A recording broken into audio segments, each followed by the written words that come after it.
clarification, go right ahead. Yeah, no problem. Awesome. Okay, so I've been having some bandwidth issues, so I'm turning my video off right now. Okay, well now I think this is going to be great, especially because we're recording it, and I think that you'll be able to, spread this around to everybody in your organization so they can see kind of the benefits of what we're doing with AI right now. So to understand why autopilot is so important, we want to talk about why bots fail today. And really, to develop a chatbot, companies usually sit in a room and try to think about different reasons why people come to your site and chat or call in. And then when they do, what are they saying? And you're probably sitting in a room with other really smart people, and you come up with about 20 different reasons and different ways people will ask the same question, like, what is my bill? And this isn't really based on actual data. It's usually hand coded, and it takes a long time to get set up and deploy. And when you do, it's usually pretty limited. As an example, we have all of our Post-it notes here in a conference room. And then again, hey, this is taken from, this is a chatbot experience taken from an actual customer before they started using NICE. How much are plans? And the answer from the bot was, for customers who are deaf or hearing impaired, we have several accessibility features available. Hey, that's a great answer, not the answer that I was wanting. So then I changed, how much are my service plans, or how much are your service plans? And the bot kicks in, okay, got it. Do you want to know about domestic plans or international plans? Not to take anything away from anybody. I'm sure everybody tried their best to get that bot to a good place, and it just wasn't working. So this is always going to cause, lower containment, longer time to resolution, lower first call resolutions, and lower NPS scores. But with Autopilot, we've combined our Enlighten XO models with our IVA solutions. So we can analyze your interactions with your customers or patients or, insureds, create the flows, put them directly into your IVA, and then really cutting down on that conference room time that you're spending to determine the next best place to automate and create all the flows on your own. With Autopilot, now you're going to know the next places that you should automate, and the flows are going to be created for you. And NICE is providing the map to help you along your automation journey. Now, Copilot. I'm going to spend a little bit more time on Copilot today because I know that that's our focus right now. I love Copilot. I used to be a call center manager, but before that, I was a call center agent. And Copilot would have made my life so much easier in either of those positions. So we expect our agents to know a lot, to be effective. Agents need to understand the sentiment, history, the intent of each specific interaction, as well as provide, timely, accurate knowledge. And they also have after call work requiring them to produce call summaries and reports for each of these interactions. And they need to do all of this for multiple interactions, keeping track of the intent, sentiments, history, as well as searching for knowledge and after call work all at the same time.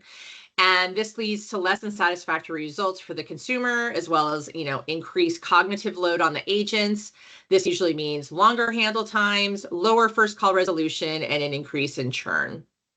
So Copilot is really going to reduce that cognitive load for your agents. Now we can assist the human agent in real time.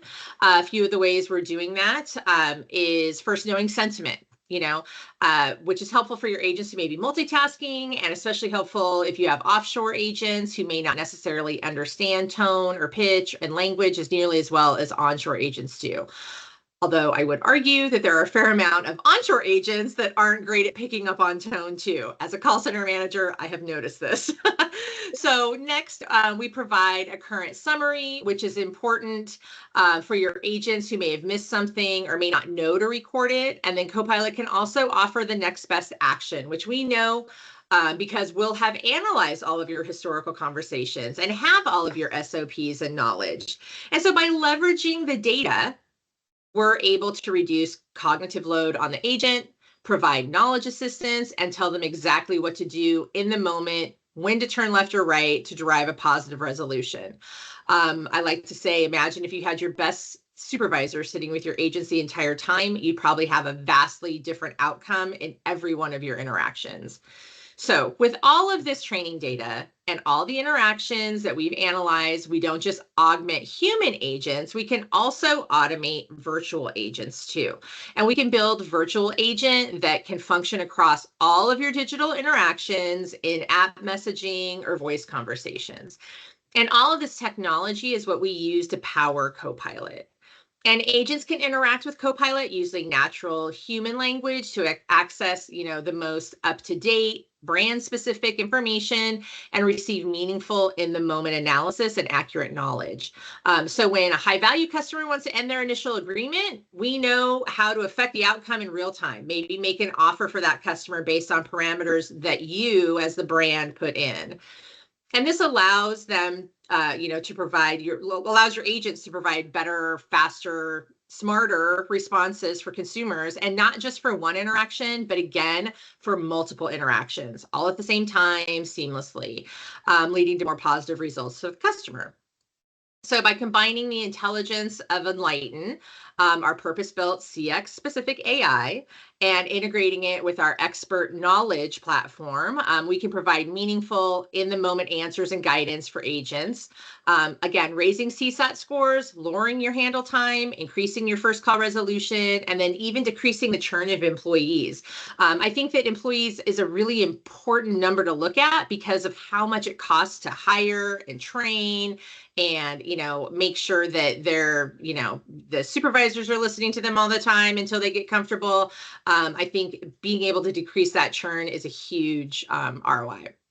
So last but certainly not least is Actions. This is a fun new product that we have. Actions is a conversational interaction with your CX1 data to uncover insights and driving actions. So in the current method, when a brand wants to know some information, they need to rely on a team of people who can perform numerous processes to return the answer. And this is typically a pretty lengthy process. I don't know, Carlos, I don't know if you're in IT or not, but I know that if you've ever worked with IT or been in IT, IT is always backed up. Everybody has something for IT to do. This is really going to take a lot of that out of IT's hands and give it to the business users. So in the current method, again, a brand wants to know some information. They need to rely on IT usually to pull, a report, and this is a pretty lengthy process. Once you have the answer or you've identified the problem, you still have to build the solution, and this again requires more time and effort, all the while the negative outcomes that you want to prevent are still going on during this time.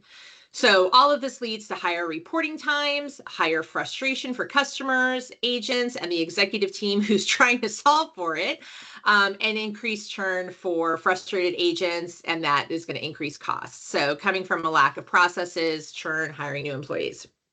So with Actions, you're going to have the power to access your brand's knowledge and leverage the intelligence of Enlighten to discover where your problems are, how to resolve them, and then build and deploy the solution using all of our nice solutions.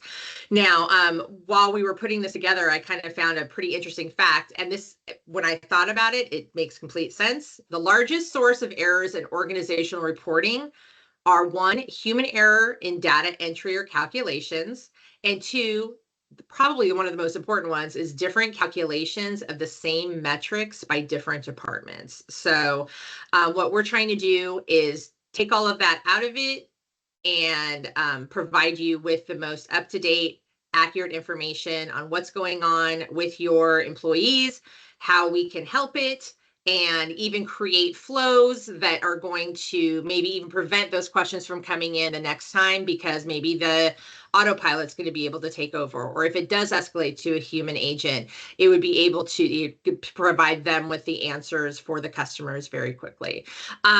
So with that, I'm going to stop and hand it over to Diego. But before I do, Carlos, do you have any questions over anything I just kind of walked you through? Some of it was familiar from the last time we met. Perfect. So, yep, no questions right now.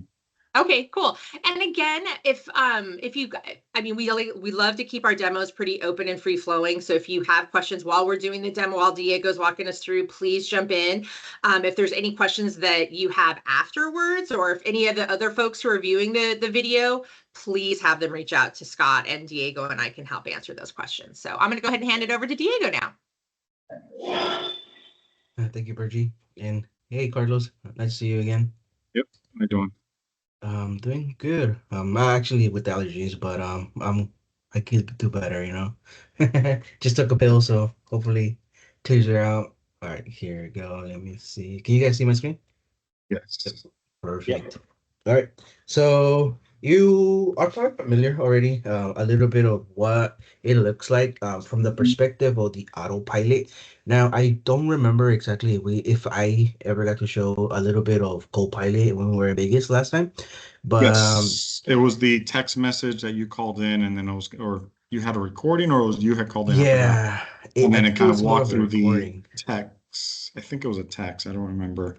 Yeah, I think it was Um, more of a recording if I remember yeah. correctly. Yeah, okay. Well, I have the live one now, so we're definitely gonna put in Okay. a call, and then we're gonna utilize the actual Copilot and see how we can utilize it. All the features that Berger was talking about when it comes to Hmm. sentiment, when it comes to being able to provide the next best action, best response as well. And that also includes what we call our quick summary or our auto summary in there as we're going through the conversation. But also at the end, it's gonna provide us with a really clear summary of what happened in that interaction that we can quickly just pass over to your CRMs or in this case Epic or whatever other integration that you got going on. We can push it over there. Now, I'll start off. Well, you know the agent experiences here. I'm gonna put in a call, and then we'll go from there. We'll start interacting with this specific Copilot here. So call is put in. I'm available, so it should be coming in any second now. There it is. Alrighty. Now, a couple things that happened as soon as the call came in. Like you were able to see that we're able to identify who the customer is. We can see that it's Alex. I have a contact in Salesforce. I can pop that record if I need to. I can also create a quick task if I need to directly from here.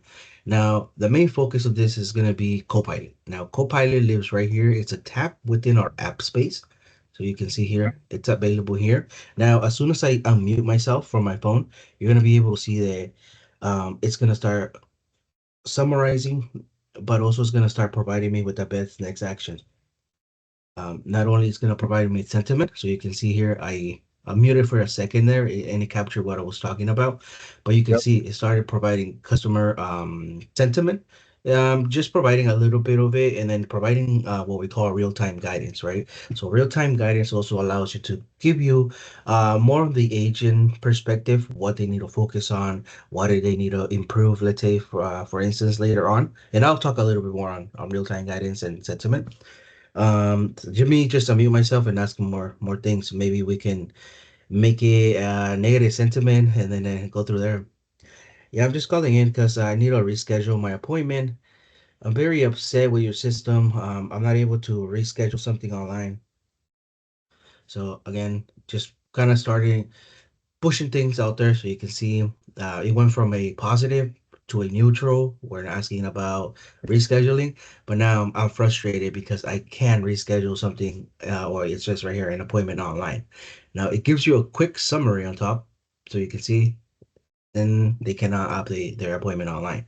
Now, those are some of the couple features. Now on the bottom, you can actually start to see the Enlighten AI kind of push different answers for us to respond as agents. Now, it's going to say, I apologize for your inconvenience. Yeah, let me try to reschedule that for you, right? Now, as an agent, those are some things that I can start taking with my real-time guidance, right? As a, oh, you know what? Instead of me just pushing it over to some other place, such as like, oh, I need to speak to your supervisor, right? Instead of me pushing it to my supervisor, I can start taking action here, right? Take ownership of this specific interaction that's going on. Hey, I can start replying with either one of these. I have three different responses that I can select. Or say, I'm sorry, we can provide you with more details about your appointment, and then I can reschedule it. So there's different varieties that we can do when it comes to responding back to this customer. We're not just gonna leave them hanging. I know when it comes to training agents, it's a little difficult because sometimes me as an agent, I was an agent before, we will get a little nervous, right? Like, oh, how do I reply back? What do I say back to the customer, right? So now we have it right in front of us instead of like going to look for, I don't know, a spreadsheet or going to look into a Word document to how to reply back. It's already available for us. There's no need to be nervous looking through multiple pages. It's right here. And as I start communicating with this Copilot, maybe I'm gonna say throw it off, right? I also need some help getting a new credit card. I lost my credit card. Can you also help me with that? So again, throw in a new problem, right?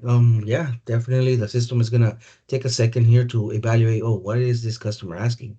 Automatically here says getting a new credit card. Okay, and then how can I assist you with that? Now we're gonna start asking more details when it comes to like where did you lose your credit card? When was the last time you used it, right? For more for like security purposes, we're actually gonna follow a format that you set up, right?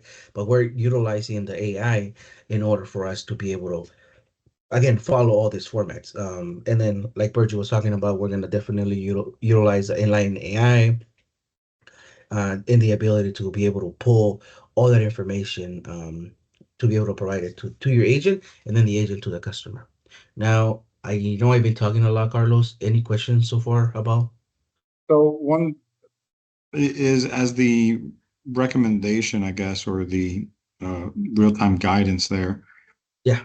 Are you clicking on that, or is that recognizing what you're saying and it knows what um, kind of the next step? No, it automatically does it. So here, Okay, let me just unmute myself and you sure. can see it. I'm very upset. I need to speak to your supervisor. And then it should automatically update it. I'm gonna move my mouse so you can see it. It's loading. There you go. See? So it's automatically looking for that. If in case I do need to look for the next one, then yes, I will switch to the next one. But that's probably the only thing that I need to do to switch.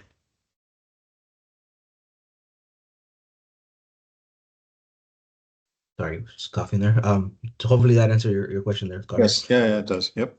Yeah. All right, perfect. Now, at the end of the call, let's say, for example, call was successful, we finished the call. Now, what do we do with all this information, right?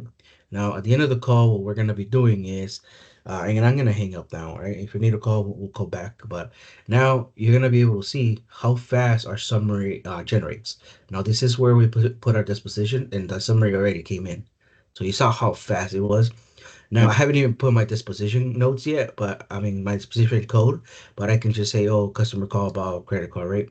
And then it's giving me the update of what the customer called. First of all, they couldn't reschedule online, they lost their card, and they needed assistance. They also talk about requesting to talk to a supervisor. Now, I have a quick summary. This is something that we can also set up in the back end, Carlos, where we can do a quick summary, but we can also do a detailed summary, you know? So, for example, we can go back in time and say, oh, customer called in, very positive sentiment, and just started talking about, I don't know, his day. Eventually, the call transitioned into a neutral sentiment where it was kind of strongly negative reactions, such as like, oh, we couldn't reschedule something online and stuff like that. And then transition into a really negative where they were really dissatisfied and wanted to speak to a supervisor and very upset with our product online. So we can do a whole entire summary where we can provide you a detailed summary. So that will be options that we can set up in the backend, right? So we have the capability to do a quick summary, or if we want to really, really detailed, then yeah, we can get into the weeds as well. Okay. And then, like I said, this could be pushed later. I believe you guys are using a CRM. It might be Epic, if I remember. We can always just push it in there via APIs or depending on how we're going to be integrating with the Epic. We could just push it either to a record or to a case and stuff like that. Okay. All right. So yeah, this is pretty much Copilot in a nutshell. Pretty straightforward when it comes to being able to utilize it. Now, it works similar in the chat, voice interactions, even on the SMS, emails, and all of that. It's the same thing. You're gonna be able to see the same same framework that is on the app space, and it's gonna start reading. If it's text, it's gonna start analyzing the text. In this case, it was voice, and you are able to see how fast you actually analyze it. Alrighty. So yeah, any other questions about Copilot before I show you a little bit of more on the real-time guidance and the actual interaction analytics? No, no, good right now. Go ahead, Scott. I think you unmute yourself. Is there any question there? Well, I was just going to say one thing too, Carlos, that if there's, let's say, processes or if there are informational touch points, those can be pushed to the agent as well. So in that suggested material area that's down below, let's say is, hey, someone's onboarding a new patient and they're not familiar with the process, but it's online, right? So you want to send them that information. That would be picked up by Copilot, pushed to the agent to say, here's the standard patient onboarding procedure, and they could push it out to them. So those are pieces of guidance or knowledge that can be also gleaned from the conversation, shared with the agent, and then pushed back to the customer at that moment. So those capabilities tap into your knowledge and make that available to agents in real time. So for example, and let's use that example for a new patient. So inside of Epic, we have a checklist that's on the right pane, and it tells you as you're completing those steps, it checks it off. So you know that once you're done and it's all green, as they say, you're good to pretty much, start wrapping up the call and finish it. How would that information, let's say it's standard, right? It's standard, I don't know, I think it's like 5, 6 steps. Um, how would that pop up on the screen for the agent?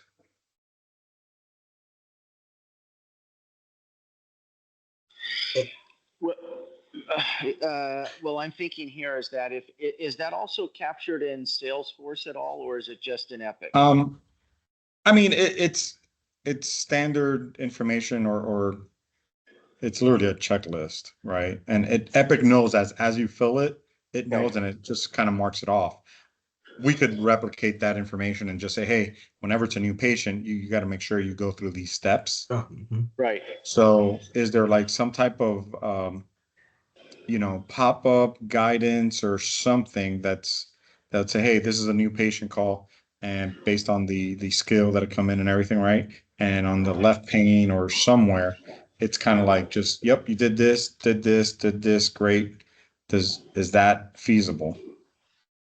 Yeah, it's definitely feasible, Carlos, and that it's gonna come up in an app space, right? So in the app space itself, we can actually push what we call a template if you want to push it. It can also be determined, like you said, based on the a specific skill and what we call our queues, right? So let's say, for Okay. example, if they're calling the new customer inbound voice, then we're gonna start pushing what we call another of these tabs with a specific template, and that template it's gonna have technically a mirror image of what you have in Epic, just following the steps, right? It could be, we can copy it, we can mirror it depending on what you want to do, but it will come up as a different tab, and then we can utilize it together with Copilot to push information. So let's say, for instance, let's say the first thing was verify the customer, right? Who the customer is and authenticate the customer technically, right? And then we can push it in here, and then we can say, oh, did you fill out the first step and stuff like that, right? We can push a little pop up here where it says first step of new customer interaction, which is gonna be what, authenticating, right? So we can push that, and then we can always have the other tab available as well, just in case we need to go back and forth. But yeah, we can definitely work around that. Okay. Okay.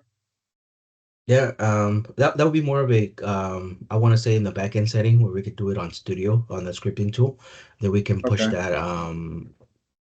that information around. Yeah, I mean, we have a couple of things that are like checklist type. Others is just a simple verbiage in the bottom and like with the guidance, the real-time guidance. So okay. Yeah, definitely. All right. So here, let me actually switch gears and bring over our analytics. Mhm. All right. So what you see here on the screen, this is the interaction analytics, and you're probably familiar with it. I'm not sure if you have seen this one, but what we have here, this is Yeah. technically what we call my data. So I just Mhm. went in right here. So the application panel, and then I went to analytics. This is Yep. where we land. Under my data, we're going to be able to see more of a view of what we're actually categorizing, what channels we're using, right? And we can create specific dashboards. We can create specific data that then later we're going to be using to create those what we call our routing, a specific routing creation, or what we call our specific data analysis that we're going to be able to collect from the different channels. Now you can see here, we can create different channels specifically for boys, and I do have a couple one here that are just specific for boys. In this case, there's a Spanish one here, just dedicated for boys. We can select all the different channels, or we can just filter it depending on how we want to filter it, right? So this is going to be what we consider our first layer or of filtering and how we're going to be able to collect the data from all the different channels. That could be, again, all of the calls, chats, emails, Apple chats, WhatsApps, and all of that, right? So here's where we're going to be expanding our medium, such as finding all that information as we progress in here. And I don't want to get too much into the weeds, Carlos, because I can go for an hour or so just talking about interactions if but just to kind of show you a little bit, and I open different tabs because sometimes it takes a little while because there's a lot of data, obviously. But we just jumped into the categories, right?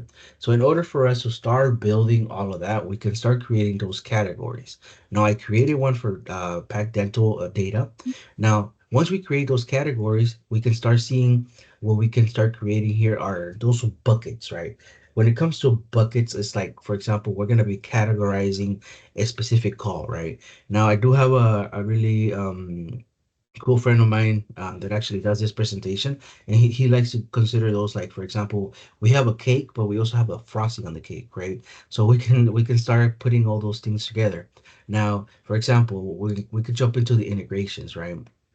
Now, once we get into the integration part of the category, we can then start creating those rules, right? So at any time, let's say for instance, and we're gonna go from the macro level all the way to the micro level, right? So we're going to be able to identify a specific call. We're going to be able to identify where the call is coming in, what are the customers saying, what is the agent saying, right? So in here we're going to be start categorizing those things, so you can see at any time either the customer or the client or both together either mention at least one of these, right? Integration, that could be data link, data portal, or anything specific to that. We're going to be identifying that call, providing it to you, analyzing it, and obviously using it later for coaching templates, quality management, and all of that, right? But we can also see on the bottom at any time, let's say for example, we could, and then we start getting granular, right? Any specific skill now. Any specific skill, any specific channel that is coming in, any specific direction, and we can start even getting deeper, right? So, for example, we can even start utilizing such things like, oh, we can even identify words and key phrases, right? If it says maybe at the beginning of the call, at the end of the call, it really doesn't matter. We can start putting what we call our different variations here. So you can see match variations where we can do an exact variation, or we can start doing around those variations, right? And then we can put different wordings. How many words of variations do we want to have, right? So for example, a good example that I have is it's this call has been recorded for quality purpose, right? As an agent, we always say that at the beginning, or as we try to do it at the beginning, right? Now, Right. sometimes we're not robots, or agents are not robots, so they are not going to say the same thing all the time. Now, this is where the quality management and the interaction analytics come in, such as like, oh, this is the variations that we can actually provide, such as like, oh, by Right. the way, this call has been recorded in quality purpose, right? And or a different way, oh, by the way, before I forget, the call is being recorded, I don't know, for some quality purpose, right? And then we can Right. start utilizing those variations there. But then we can start getting into what we call the micro, such as like, Mm, oh, maybe I just want to analyze interactions that Diego had, right? And interactions okay. that mention negative sentiment, as well as maybe dissatisfaction on, I don't know, a product that he's not pretty much on top of it. So then we can start analyzing all the way from the top all the way to Diego, where he's having those bad interactions. So just kind of wanted to show you how it's set up, and then let me actually jump into the dashboard. So this is one of the dashboards that we utilize. So you can see here, this is dashboards that are pre-created for us. We can do the contact center. There's a contact center two. There's sentiment. Depending on what I want to measure as a supervisor or a manager, I can come in here and select from the predefined ones. Now, Right. if you want to create your own workspace, you're free to do it. You can utilize the widgets depending on how they come in. But then here, as a supervisor, I start seeing things like, oh, how is my interactions happening, right? Depending on the ratio, throughout the day, I have about 1,500 interactions. In a ratio percentage, 7 out of 4 are actually positive. So I'm still in the good, right? When I start getting on the bad is when the interactions on the negative side start going higher than the positive, right? Then we need to start asking us questions to ourselves like, where do I need to improve? Are our agents really maybe not adequate to answer customer questions and stuff like that? And then we can start analyzing all the different channels, right? Where is my data coming in? I have all these different channels. I have keywords such as like keywords of what the actual customers are talking today, let's say, what where they're needing help. And if I click on it, you can see I can start actually going into those interactions if I need to filter those interactions. But then on the right side, you can actually see it based on a bubble, right? The bigger the bubble, the bigger the issue is going to be. Right. Now we can start getting granular here by doing sentiment analysis, such as like, oh, just give me the negative ones. I could come in here and take a look. Oh, you know what? I'm being overcharged. And I can go into that interaction, take a look of anything that is being overcharged. And there might be a lot of data in here, so that's why it's going to take a second to load. But I'm going to be able to understand what am I being overcharged? What are the things that are actually happening uh when it comes to the interactions, and then I can start analyzing those interactions. So yeah, it's gonna take a while. Let me go back to the dashboard here. Um, and then on the bottom, you can actually start seeing the real-time guidance. So if you remember how I said, maybe start demonstrating ownership, such as like, let's not forward it right away into a supervisor. Let's not push it right away into a manager, right? So this is some of the 9 different agent behaviors that we can actually improve your agents on. So for example, that was just demonstrating ownership. That's the first one. Actively listening, right? Like, how am I really listening to this customer problems before I can start responding to it, right? Or am I doing a lot of like interruptions, or am I promoting a lot of like negative sentiment to the customer, because obviously I'm interrupting this customer so much that you can see here, right? So interrupting the customer inappropriate times, promoting self-service as well. So for example, oh, you could easily just reschedule your appointment online, right? Here's the link. So promoting our self-service that we have, right? So those are some things that we can actually build on. And this is kind of like a school topic, I like to call it, right? Because let's say, for example, when you go to school, right, you have all these different topics, English, math, and all of that, right? You're good at some of them, but not good at all of them, I want to say, right? So you can see here some of the agents are actually really good at something, but sometimes they're really lacking some What's other things. what do the numbers represent? So the numbers represent how efficient the agent is, right? On all the different interactions that they had. So we're looking about here. Let me go back on time. Oh, we're looking at 30-day interactions.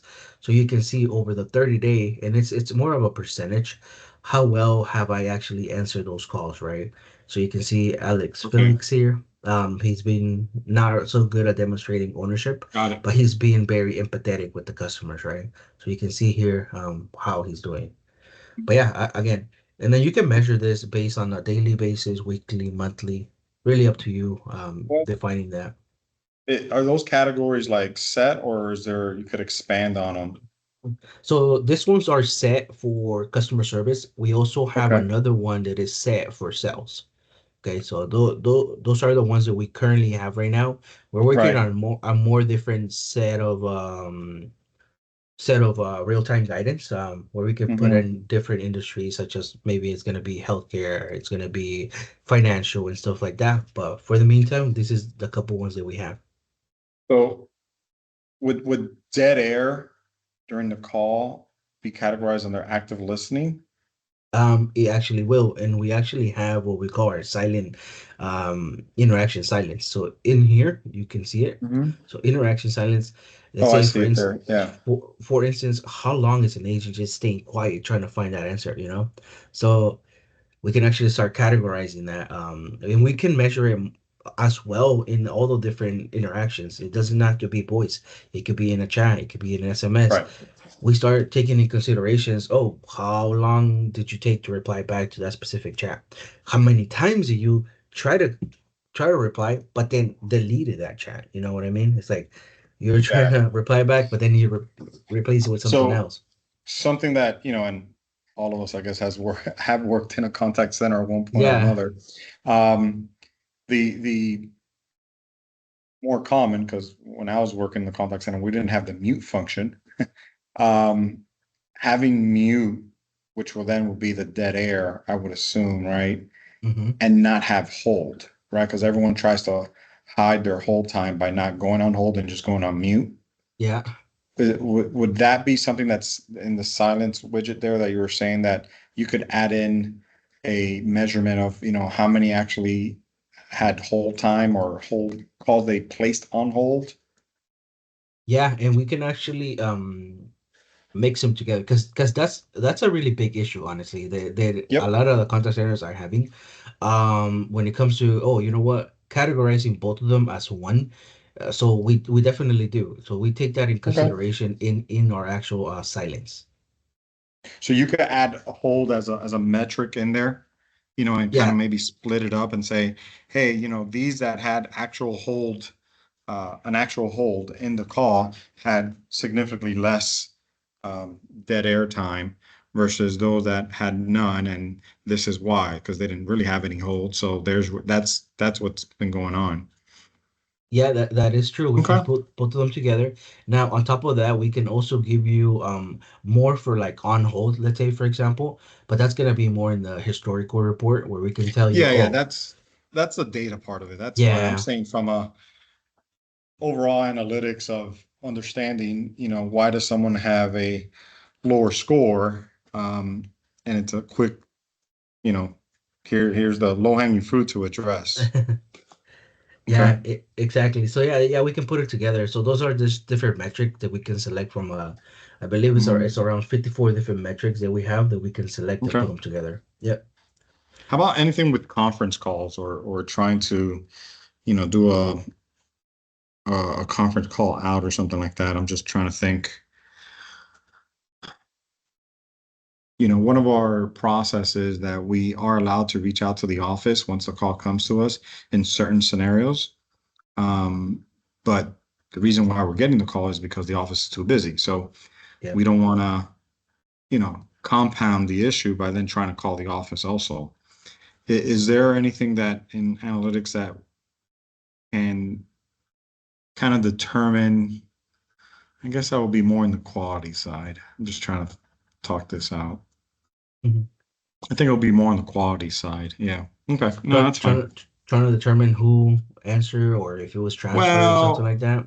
it's so our current call routing, right, is you call the office, it rings 6 times, and then it gets routed to us. So what does happen every once in a while, usually it's a newer agent. They call the office because they probably need to. The call sits, it rings 6 times, and then it gets routed right back to us. Yeah. So if they're new, it's like you just created a circle of calls that just gets dumped right back to us. So I was just wondering, that's you see that more in the quality side because you start measuring the conference seconds and ring time and all that. So I guess that's more Yeah, on the that'd be metric like side. the Yeah. refusal and all of that. And to speak to that, I don't know, but we what we could do is if you're trying to solve that, because I actually just had to solve that for a company that does hospitality with hotels, and Hmm. similar loop was happening where at the end of the day, it's like I'm the last resource of like, hey, no one answers, it's going to come back to me, right? Um, Right. so what they ended up doing is they ended up putting in place what we call our callback option, or setting up a commitment to as soon as one of your agents available, just call me back, right? We're putting a commitment. We're putting that commitment into a queue. So as soon as either one of your agents or the agents from the previous queue it's available, then boom, automatically connect them and make an outbound call. So that's another option if you wanna view it that way. Obviously, we wanna catch everybody live right as soon as they call us, but Yeah. sometimes it's inevitable, you know. But yeah, I mean, we could talk about that later. Once we start implementing or when we start setting up the IVR options, I can definitely show you that and how cool that trick is. All right. So yeah, this is kind of like our analytics in a nutshell as well. There was one more thing that I wanted to show you, which is the auto discovery.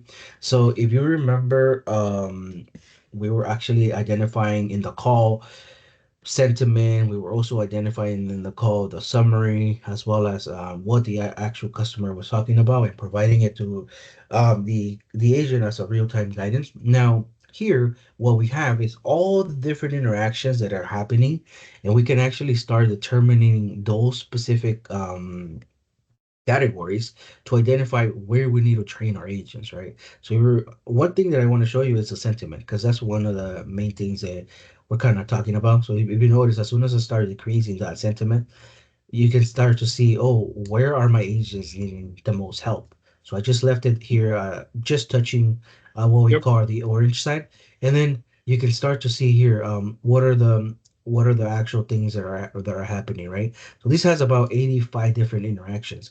Now I can start looking at those interactions, let's say similar to what I showed you earlier to going viewing those interactions. But what if we let the AI do it for us, right?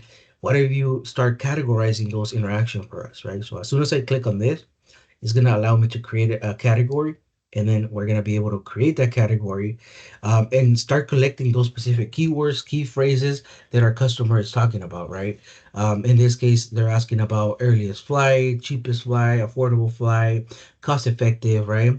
So these are some of the keywords and frustration that our customer are having that I can easily come in here, set up a category, set up a rule, and then later on start categorizing it, so then later provide better training to my agents, better coaching, and as well to my customers, better customer satisfaction. So I know what their problem is and I know how to fix it, because the aligning AI tool, as you can see, can start creating those categories for me pretty much on the fly. And this is how easy it is. Then we can start creating those dashboards so we can identify, oh, what are their frustrations, what are their concerns, right? So really, really cool tool that we have here. So you don't have to go and manually start implementing those keywords and key phrases. All right. Any other questions for me, Carlos? No, this is good. I think we definitely didn't see this part in last time we met. So this was pretty good. Yeah, this is good. Perfect. Yeah. And yeah, any other questions as we're going through the process, let me know. Either we can do another quick call or we could do a little quick video. I've been doing a lot of videos for other customers as well. But yeah, I Okay, can definitely do that for you guys. okay, I appreciate that. Yeah, and I'll add to that too, Carlos, that I know we're probably a week or so of having all of our contracts wrapped up and getting ready to start moving into implementation. I know we've got resources assigned and ready to move forward. We've got some aggressive dates that we're needing to work for you guys. And Yeah. I think once we wrap this up, it's probably from a contract standpoint, let's get back together and let's talk about how we can improve the implementation process from last time to this time. And if there's steps that you would like to see us take, I know it was a different partner. The Ring Right. folks led that. But Yep. certainly, if there's things, hey, we felt like this didn't happen, or we would like this to kind of happen to support your environment that you have, we want to kind of make sure that we're hitting all those key uh, points for you. So I think if you want to put some time into that and think about, hey, what could we do differently in this implementation? Let's do that. So happy to regroup with you. And I think no, that's good. And I wasn't here for the last implementation of Ring Central. And I know there's a lot of features that I think we're paying for that we don't even use. It's not really that applicable for us. I think it's more in the workforce management side. And I think there's going to be a pretty big learning curve because I believe you know that because we're on Ring Central, our dashboards, the CX1's dashboards are behind, I guess, in the information. I think we talked about that last time. So I think that's going to be key as to what we can do now, being on, on directly on the NICE platform. Right. So that those are things I'm already kind of looking at, say, okay, we need to invest some time in that. So we're not say, yeah, let's go, put everything the same way. And then we leave ourselves short with some of the features that have been developed in the past. I think it's a year behind, right? Or 10 months behind. Yeah. So you're not following our enhancements as they are, in real time. In real time. Yeah. Exactly. Yeah. It's kind of following Ring's time. And I know I've heard from James, and maybe you have mentioned too, that, hey, Salesforce integration, it's just non-existent. We don't have that kind of ability to feel that. And that'll be a big day one change for you guys because that integration will happen. And then we can focus on trainings for workforce management, for QM, and have our folks help you identify how you want this to exist in your world, kind of help you set the model and then train you on how to fine tune it. Just like when you take something like analytics here, how do you fine tune your customer sentiment by using it?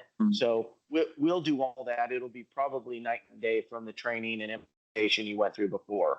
So, okay. So question, just quick question. You said Salesforce integration. So are you talking just the telephony part, or you're talking like data that actually gets housed in our Salesforce instance that we could report within Salesforce in the Salesforce dashboards? Yeah, the latter. Oh, really? Okay. The latter. Yeah. So with our Salesforce agent license, your CX1 agent will reside within your UI of Salesforce. It'll be enacting, living, breathing. So as Diego was talking about, hey, if there's fields like when you pull up that customer card, you can just hit push. It'll go right back into Salesforce, or it's done manually, however you guys want to do that. So that will be something that that will exist right out of the gate.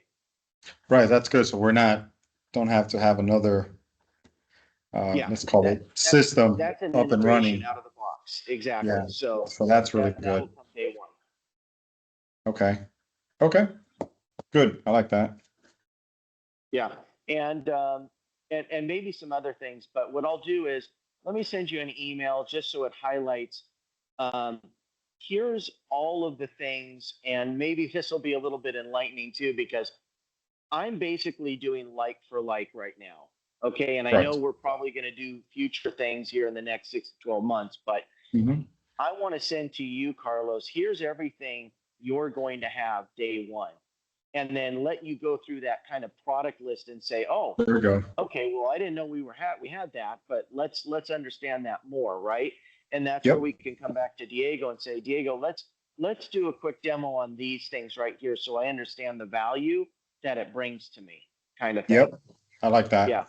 Yeah. That's being proactive on it. Yep, good. Yeah, perfect. I will get that email out to you here in the next day or so. Okay, appreciate it. Thanks for your time. Hopefully this was helpful. I'll get this recording uploaded to you folks so you can send it off to the rest of the team later in the next day or so, okay? All right, sounds good. Thank you for your time. Appreciate it. Perfect. Yeah, thank you, Good Carlos. to catch up, Carlos. Thanks, right. Diego. Bye-bye. Thanks, Carlos. Yep, Bye-bye. thanks. Bye-bye. Bye-bye.